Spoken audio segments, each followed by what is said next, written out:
ओम जपाकुसुम समकासम काश्यपेयम महाधुतिम तमो अरिम सर्वपापघनम प्रणतो अस्मिन् दिवाकरम।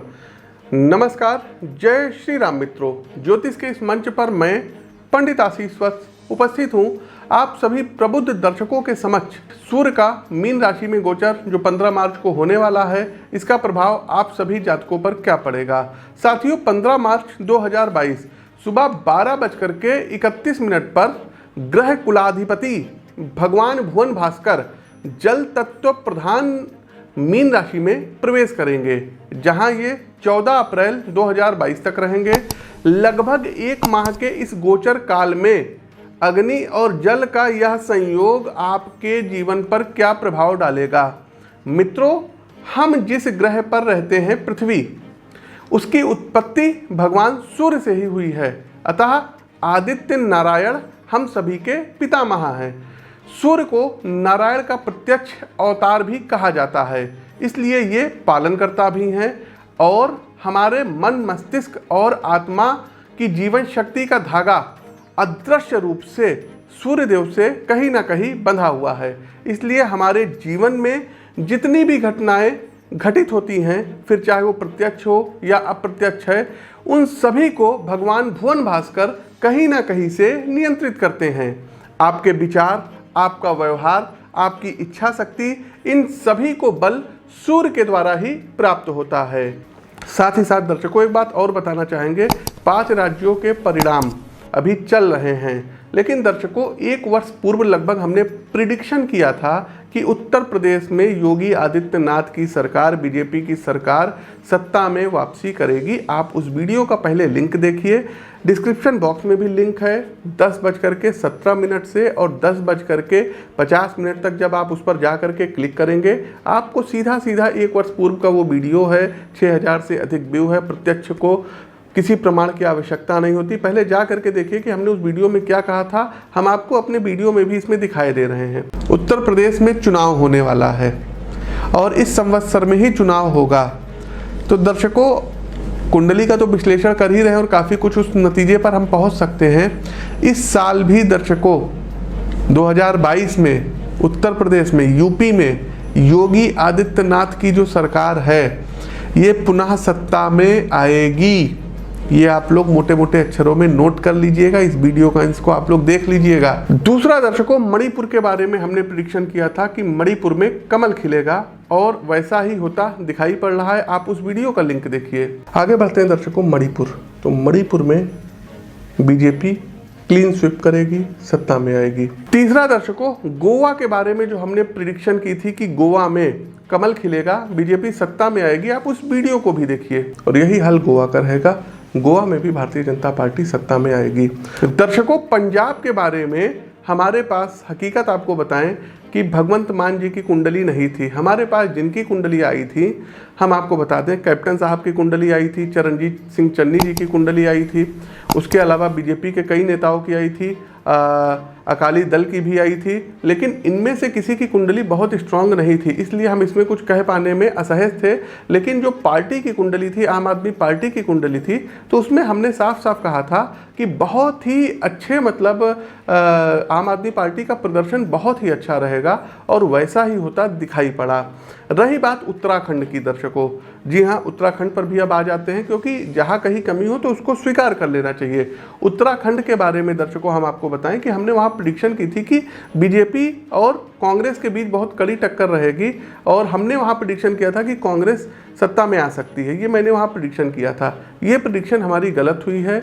इसके बारे में मैं आपसे माफ़ी मांगता हूँ। जहाँ कहीं भी कमी रही होगी मैं पुनः देखूँगा। काउंटिंग अभी भी चल रही है और आगे देखते हैं क्या होता है। लेकिन हम आपको बताएं दर्शकों, यूपी में इतनी कुंडलियाँ आ गई थी कि अन्य स्टेट्स पर उतनी ज़्यादा मेहनत हम नहीं कर पाए, ये फैक्ट है, क्योंकि यूपी में विधानसभा की सीटें बहुत ज़्यादा हैं।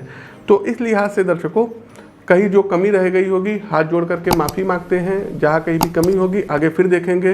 भाई, हम कोई जो है ईश्वर तो है नहीं कि जो बोलेंगे वही सही हो जाएगा, लेकिन हमारा जो अनुभव कहता है वो मैंने आपके सामने बताया है और लगभग हर चीज़ों में हमारी प्रेडिक्शन सही हुई। इससे पहले भी 5 राज्यों के चुनाव में सब सही रहा है। अभी काउंटिंग चल रही है, आगे देखते हैं क्या होता है। खैर, आगे बढ़ते हैं और एक छोटा सा अपडेट ये भी देना है कि 25 से लेकर के और 27 अप्रैल तक हमारा दिल्ली आगमन होगा। तो जो भी दर्शक दिल्ली से हैं या इसके आसपास के क्षेत्रों से हैं, आप लोग हमसे मिल करके वहां पर अपनी कुंडली का विश्लेषण करवा सकते हैं। धनु राशि, धनु राशि के प्रिय मित्रों, यदि आपका अपना व्यवसाय है तो समय आपके अनुकूल रहने वाला है। विशेषकर वे सज्जन जो अपने पारिवारिक व्यवसाय में लगे हुए हैं, उनके लिए यह गोचर विशेष फलदायी रहेगा। आपके परिवार के सभी सदस्यों का आपको भरपूर सहयोग मिलेगा। आप स्थानीय स्तर पे अपने व्यवसाय से संबंधित कॉन्फ्रेंस या जन जागरण कार्यक्रम चलाएंगे, जिससे आपका ग्राहक बेस बढ़ेगा। बिजनेस में किए गए छोटे से छोटे सकारात्मक परिणाम भविष्य में न सिर्फ अच्छा आर्थिक लाभ कराएंगे, बल्कि आपके व्यवसाय से आर्थिक और सामाजिक रूप से मजबूत साझेदारी से भी जोड़ेंगे। जो लोग जमीन के काम से जुड़े हैं, उनके लिए आर्थिक रूप से समय काफ़ी अच्छा रहने वाला है। इस समय अवधि में आप कुछ बड़े और फायदेमंद सौदे करते नजर आ रहे हैं। यदि व्यक्तिगत जीवन के संबंध में हम विचार करें तो आपका रुझान धर्म, दर्शन और साहित्य की ओर अधिक रहने वाला है। आप वेद, पुराण, उपनिषद आदि का गहराई से अध्ययन करेंगे और उसके मर्म को समझने का प्रयास करेंगे। ज्ञान की लालसा की तीव्र इच्छा आपको किसी बड़े आध्यात्मिक व्यक्तित्व के निकट ले जाएगी, जिनका सानिध्य आपको आत्मिक आनंद प्रदान करेगा।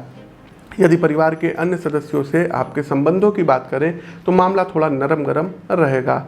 आपके कटु शब्द और तीक्ष्णवाणी छोटे मोटे झगड़े का कारण बन सकते हैं। इसलिए मेरा सुझाव है कि किसी भी प्रकार की कलह में पड़ने से पूर्व उसके परिणाम एवं प्रभाव के विषय में अवश्य विचार करें। हाँ, एक बात और, परिवार में कलह के कारण आपकी माताजी का स्वास्थ्य बिगड़ सकता है। विशेषकर उच्च रक्तचाप से संबंधित समस्याएं खासा मुश्किल खड़ी कर सकती है। अब कुछ उपाय पर आते हैं। अंतिम पड़ाव बिल्कुल होता है, सभी राशियों के लिए उपाय करना होगा। क्या उपाय कर सकते हैं? तो रविवार वाले दिन आपको गन्ने के रस से भगवान भोलेनाथ का अभिषेक करना होगा सभी राशियों को। दूसरा, दर्शकों, स्नान करने वाले जल में आपको 1 चम्मच लाल कुमकुम मिला करके स्नान करना होगा। लाल कुमकुम किसकी सामग्री है? सूर्य की है। और जल क्या है? जल चंद्रमा भी है। और मीन राशि कौन सी राशि है? तो जलीय राशि है। तो इन दोनों को कॉम्बिनेशन को आप बनाइए और स्नान करिए। तीसरा, दर्शकों, भगवान भुवन भास्कर को जल में लाल कुमकुम और हल्दी बृहस्पति है और सूर्यदेव मीन राशि बृहस्पति के घर में जा रहे हैं, तो जल में लाल कुमकुम और हल्दी मिक्स करके आपको अर्घ देना रहेगा और आदित्य हृदय स्तोत्र का पाठ करना रहेगा। प्रतिदिन 1 माला गायत्री मंत्र की अवश्य पढ़िए। आदित्य हृदय स्तोत्र का पाठ रविवार के दिन आप लोगों को 3 बार करना होगा। तो ये कुछ उपाय हैं जिनको करके आप अपने जीवन को समृद्ध बना सकते हैं। हमारा प्रस्तुत राशिफल कैसा लगा कमेंट बॉक्स के माध्यम से हमें अवगत कराइए। नए हैं तो सब्सक्राइब कीजिए, फेसबुक पेज को फॉलो कीजिए। अपनी वाणी को विराम देते हुए ज्योतिष के इस मंच से मैं पंडित आशीष वत्स आप सभी प्रबुद्ध दर्शकों से विदा लेता हूँ। नमस्कार, जय श्री राम।